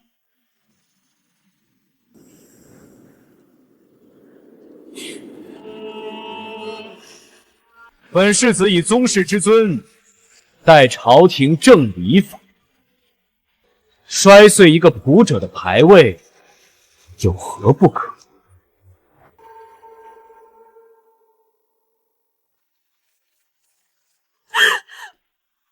诸位都看见了，此人沽名钓誉，以仆为祖，蛊惑人心。本世子今日若不给他一个教训，日后天下人都学他这般，纲常伦理何在？毁人灵位，最同毁人卑贱，此举过之，大过之。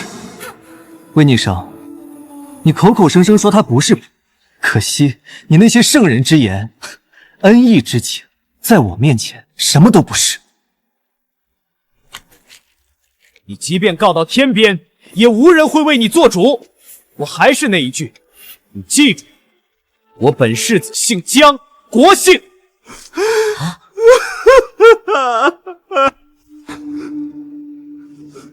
这才是我熟悉的感觉，我在西安府最喜欢的感觉。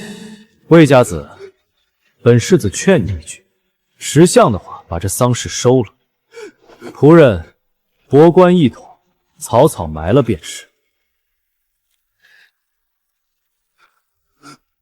你若再这样闹下去，闹到礼部，闹到督察院，你这界员怕是真保不住了。我有让你走了吗，江玉？你这贱民，还打算留本世子？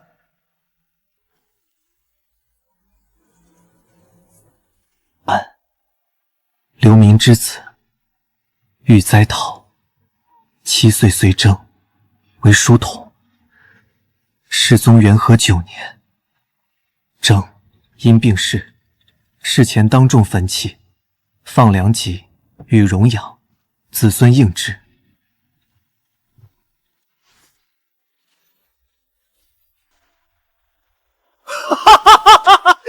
你为逆生一个寒门举子，父母不要你，族人厌弃你，你拿什么跟本世子斗？拿这柄破剑吓谁？你来试试。魏家子魏逆生，本世子告诉你，我乃大周宗室，我父王是仁宗亲子，我乃先帝亲封的郡王，天皇贵胄，敢动我，灭族之！在西安府，我什么样的场面没见过？那些贱民后面哪一个不是红着眼睛拿刀对着？可最后跪下来求饶的，从来不是我江玉。魏解元，快把剑放下！这是宁王世子，伤不得啊！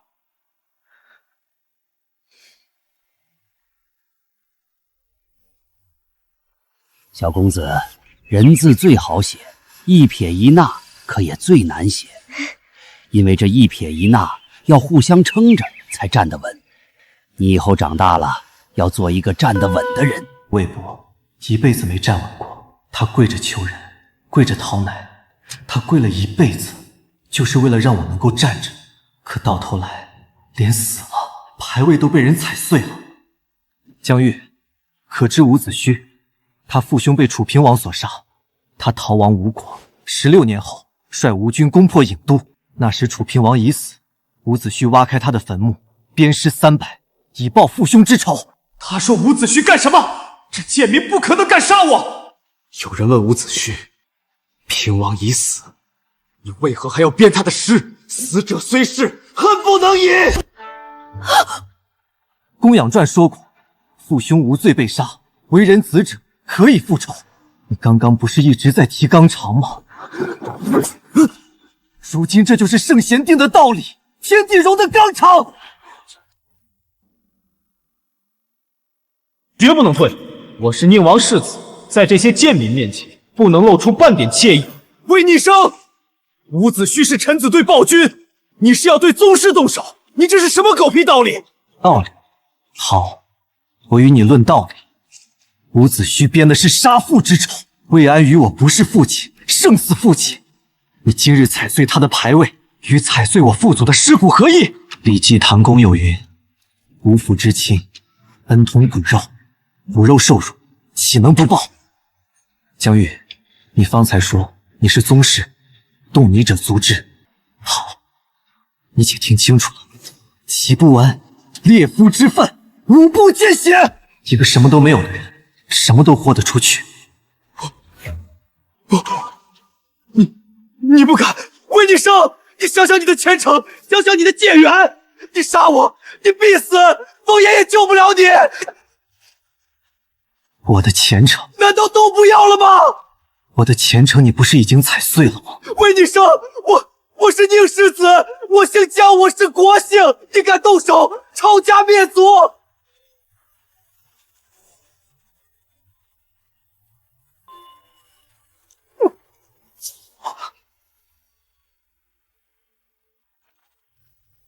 宁王世子死了！魏家子他杀了世子，他杀了宁王世子！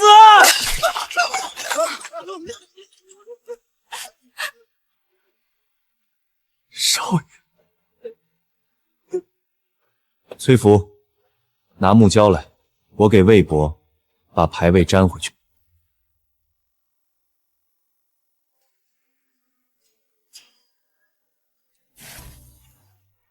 公子，你跑吧！我以前听南边来的闲汉说过，南边有海，船能去很远的地方，我们一起跑，他们就……崔福，公子，你和曲娘加上你母亲，去老师府上，现在就去。公子，我不走，我走了你怎么办？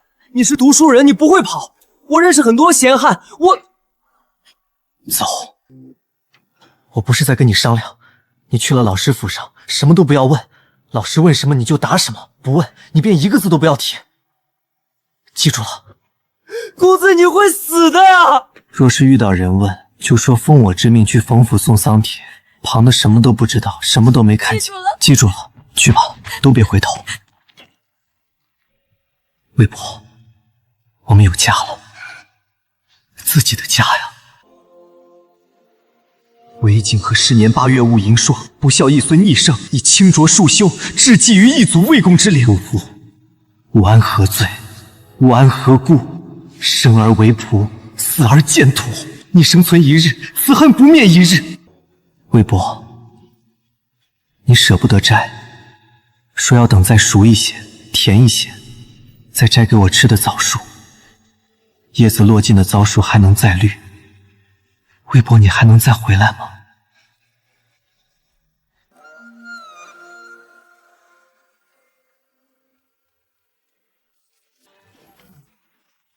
魏解元，你惹大祸了！来人，给我锁了！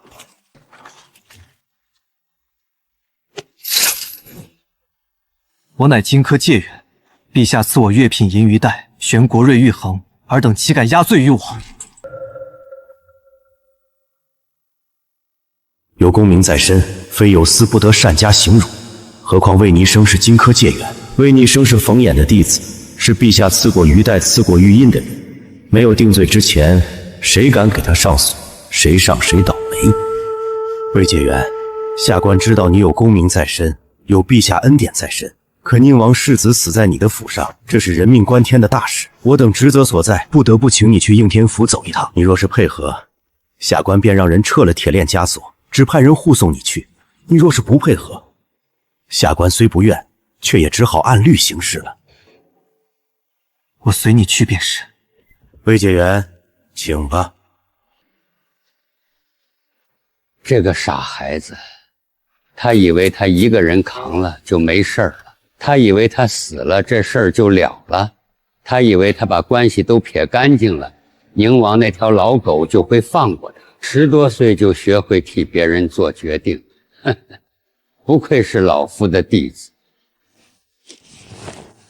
老爷，您真要进宫？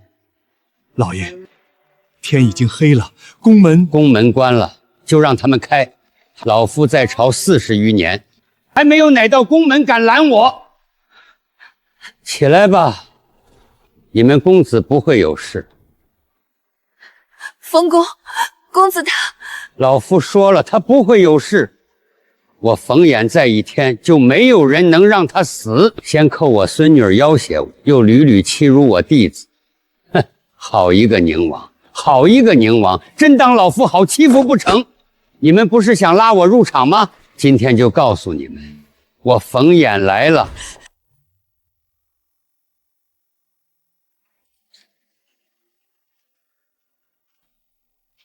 臣冯衍拜见陛下。王成，给冯太傅赐座。谢陛下。冯太傅此时进宫面朕，所言何事？为魏逆生而来。既然如此，那冯太傅可知他做什么事？臣自是已知晓。知晓？宁王世子大周宗室被你的弟子一箭穿胸，你告诉朕，你知晓？是老臣教导无方，罪该万死。哼，教导无方？朕看你是教导的太有方了。年纪轻轻就敢持剑杀人，杀的还是宗室贵胄。冯太傅，你教出来的好弟子，胆子比朕的禁军还大。逆生此胆，托陛下所赐，自然是大一些。托朕所赐。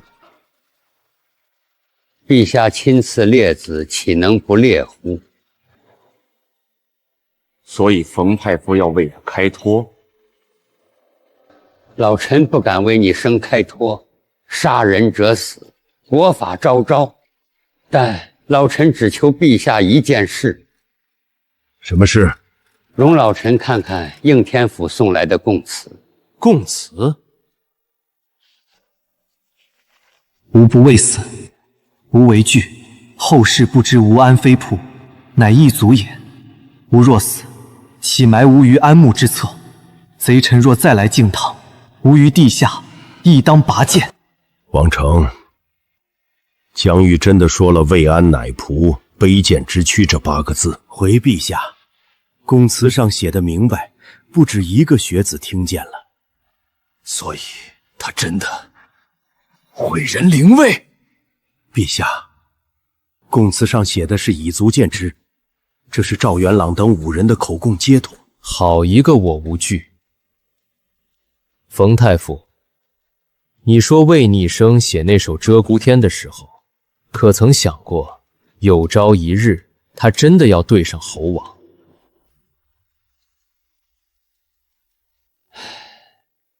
老臣以为他写那首词的时候，心里想的不过是不负2字。不负？不负魏安的养育之恩，不负陛下的期许之恩，不负自己的读书人之心。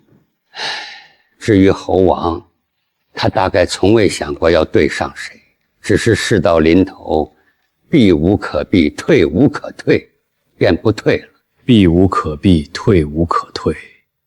哼哼，那冯太傅，此局退否？老臣亦是退无可退。哼哼。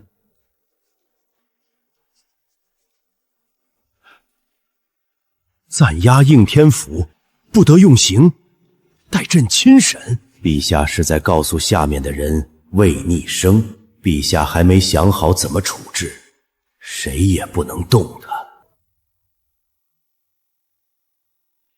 冯太傅，辛苦了。朕今日见你，不是因为你那弟子，朕见你，是因为你是三朝元老，是父皇的托孤之臣，所以朕想听听你的说法。臣认为魏逆生杀疆域有罪，但疆域之死不冤。疆域身为宗室，戴罪之身，不思悔改，反在京都横行，毁人灵位，以足见之。口出狂言，以国姓压人。陛下，大周开国100余年，从未有宗室如此跋扈，逆生杀他是触了国法。可江宇这些年在西安府中做的那些事儿，又何尝把国法放在眼里？老臣不是为逆生开脱，杀人者死，这条律法老臣比谁都清楚。臣只是想说，江玉今日不死在逆生剑下，明日也会死在别人刀下。他的死不在逆生，在他自己。冯太傅是在点出陛下想杀宁王父子的心思。冯公，天暗夜风凉，早些回去吧。朕说了，今日见你只是听听你的说法，至于你那弟子，朕自有主张。谢陛下。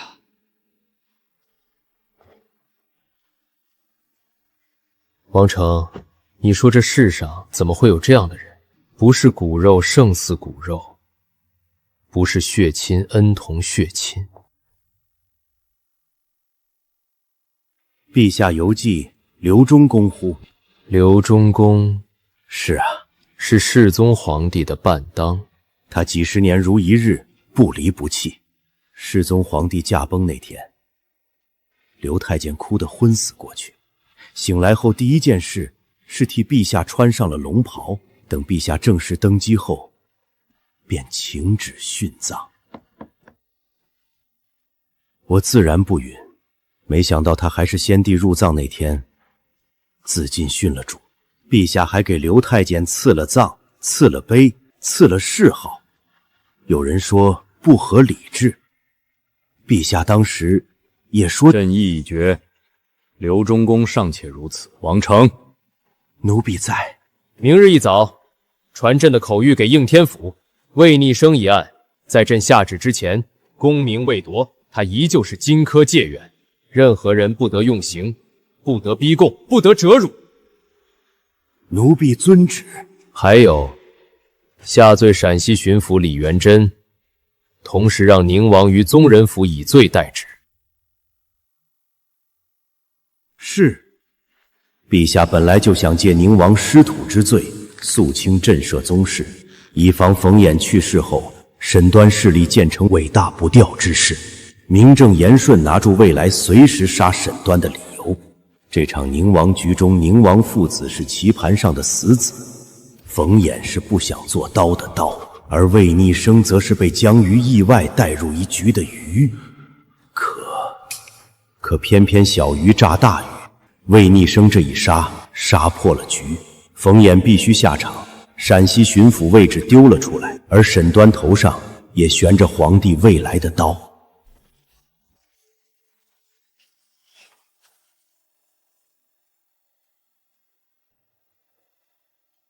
又是一轮月光。小公子，你看这月亮，照着咱们这院儿，也照着那些高门大户的宅子，可见老天爷是公道的，不分贵贱，谁都给一点光。能否借一盏明些的灯？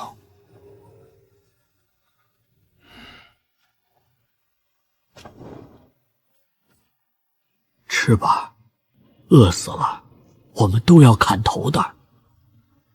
孟老头，多谢。孟头，你怎么还真给他蹬啊？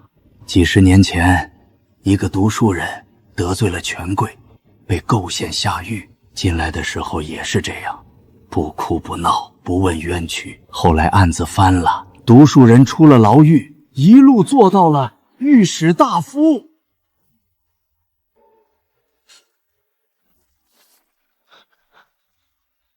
周主事，可是陛下有请。宁王爷，世子他玉儿怎么了？他不是去吃酒了吗？这个时辰也该回来了，是不是又喝多了躺在街上，还是跟人打架被应天府扣了？王爷，世子被人杀了。你说什么？世子被人杀了。应天府已经收了尸，冯公连夜进了宫，陛下下旨。我的玉儿现在何处？在应天府，世子的遗体还在应天府。世子是在应天府辖内出的事，按规矩，遗体要先收敛在应天府，待仵作验过才能验。我的玉儿要让他们验。谁杀的？冯公弟子魏逆生。魏逆生，魏逆生，去备车，本王要去见陛下。本王说去备车，你没有听见吗？陛下有旨，王爷以罪代之，无旨不得出。本王说备车。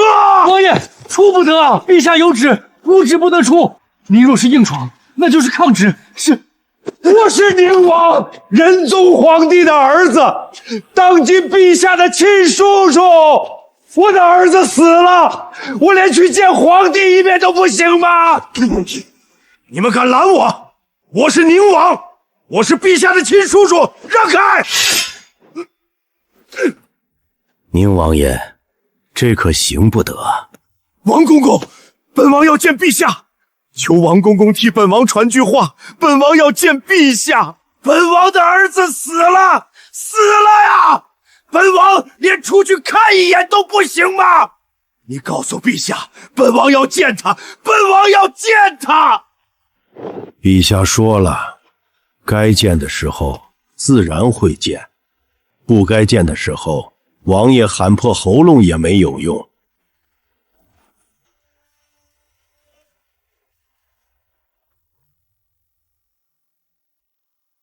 我的玉儿啊，我的玉儿啊！沈端，你让本王攀咬李元珍，本王攀咬了。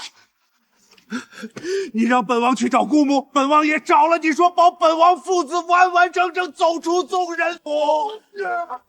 你说保本王父子完完整整走出宗人府。好一个冯衍，好一个冯衍！一个弟子，一个弃子而已。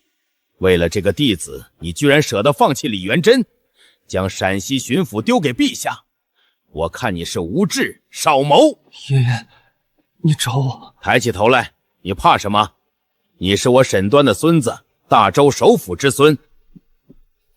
那魏家子现在都下应天府死牢了，他还能杀你不成？爷爷，你是没看见他杀宁王世子那个眼神？什么眼神？非人眼，非常人眼。爷爷，阿公，我要回桂林府，爷儿想回桂林府了。这是我最器重的孙子呀，可此刻跪在地上的，不像一个首辅之孙，倒像一个被吓破了胆的孩子。起来！起来！你是我沈端的孙子，你怕什么？他杀的是宁王世子，不是你这个首辅之孙。他再疯，再不要命，他敢动你一根汗毛？哼！回你的书房去，好好读书，准备省事，别的事儿不用你操心。老爷，宗人府进不去了。什么意思？派去的人回来了，说宗人府门口加了双倍的守卫，任何人不得进出。进不得？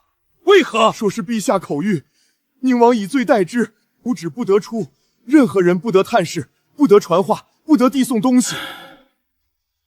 不过好消息是，魏家子口供没有攀出小公子。冯衍早朝默许，宗人府一封，宁王戴罪，那一切都说得通了。魏家小儿，魏家小儿，魏家小儿回我也！娘娘，鲁阳公主来了。母后，儿臣想死母后了。不是昨日才见过，你这丫头嘴上是抹了蜜吗？娘娘，求娘娘救救魏逆生！夫娘，快起来！你这是做什么？有什么事好好说，跪什么？娘娘，魏逆生杀了宁王世子，被关入应天府，都因那个宁王世子先踩碎了他义祖父的牌位，他才……好了好了，不哭了。你说的这事，本宫也知道一些。昨夜冯太师进了宫，陛下见他了。那陛下怎么说？陛下自有陛下的考量。福娘有一言，望娘娘垂听。福娘，你讲。福娘记得前汉时有一位叫缇萦的女子，她父亲被人告发判肉刑，缇萦随父入长安，上书文帝，文帝感其至孝，并说道：今人有过，教魏师而行以加焉，何其刑之痛而不得也？便废除了肉刑。魏安于魏逆生，恩同祖父，义祖父之灵位被毁，为人义孙者，如无动于衷，岂不是不忠不孝、无君无父之人？好一个不忠不孝、无君无父！参见陛下。陛下，皇后不必多礼。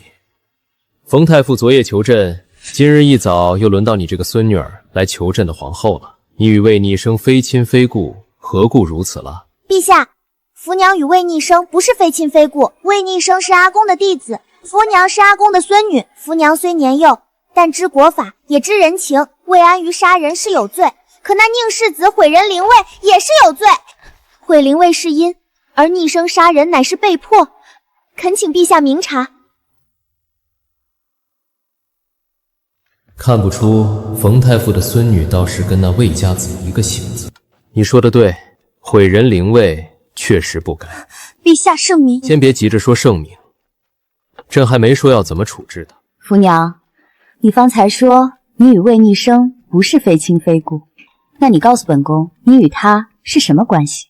冯叔乃魏逆生之妻。你才多大，怎么说出这样的话？福娘虽小，但也明白此话的分量。那他若死了呢？他若死，我必随之。死生契阔，与子成说，执子之手，与子偕老。我的傻福娘，这16个字说起来容易，做起来可难呀。心有所系，何惧之有？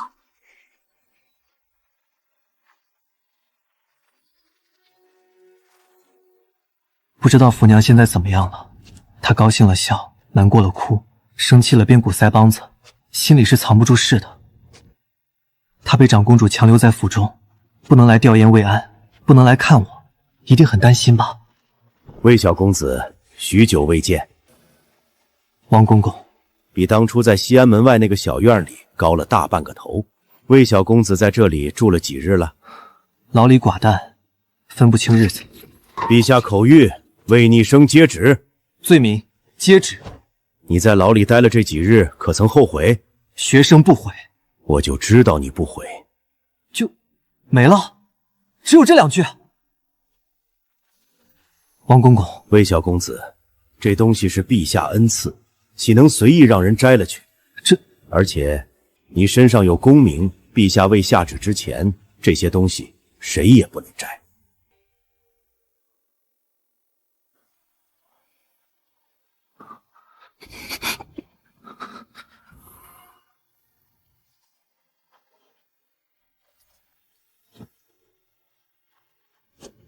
魏小公子，当年你我一见，陛下有言，自是一诺千金。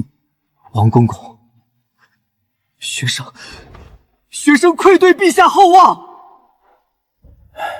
小公子，咱家说句不该说的话，你在牢里这几日，外面可没消停。冯太傅连夜进宫，在御书房里跟陛下说了小半个时辰。秦四爷虽在外游学，但依旧传信国子监召集门生，说要联名上书保你，还有一位小娘子。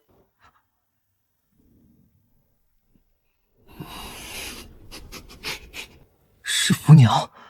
娘娘和陛下都很欣慰，娘娘甚至说了一句话：少年夫妻亦不过如此，岂能拆乎？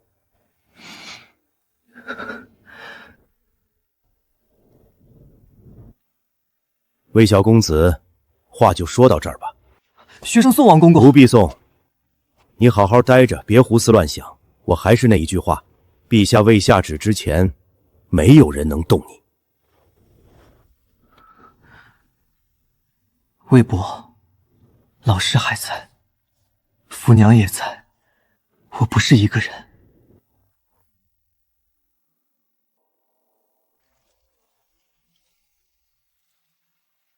今日并案会审，宁王和那魏家子一同上殿，弃地之罪、杀人之罪，两桩案子搁在一起审。而且听说冯公今日告病，不来早朝了。告病？这个时候告病，他弟子就要上殿受审，他不来，来了又如何？杀的是宗室，宁王世子那是闹着玩的。